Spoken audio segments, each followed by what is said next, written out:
purposely because of the festive season. Sherehe za sikukuu ya Krismasi zinaendelea kwa mitindo tofauti maeneo mbalimbali hapa nchini na ulimwenguni mzima kwa jumla. Maeneo mbalimbali ya burudani yalikesha kwenye sherehe hizo, huku watu wakijivinjari kwa lishe na vinywaji mbalimbali katika karamu ya aina yake iliyoandaliwa. Wengine waliamua pia kuchinja katika kuburudika na kutoa mkono shukrani licha hali ngumu ya kiuchumi.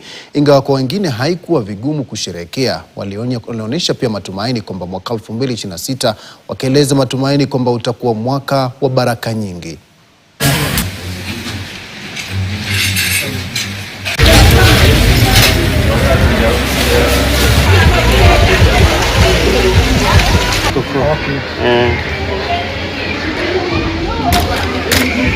Krismasi ya leo si mbaya, kwa sawa, isipokuwa sisi wafugaji tunapitia changamoto wa mvua, lakini Mungu alitupatia mvua kidogo.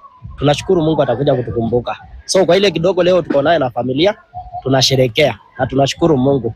Hii sikukuu imekuwa ya kufana sana, kama si kama zile zingine.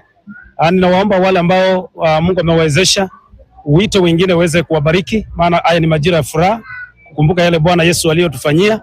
Na pia nataka niwasii wenye siasa mahali popote walipo, majira kama haya tunapoenda katika msimu wa siasa, tukaweza kufanya siasa za amani na tukaweza kudumu katika umoja, tukikumbuka mahali Mungu ametoa nchi yetu na mahali Bwana anatuelekeza. Hii imekuwa ya hali ya juu.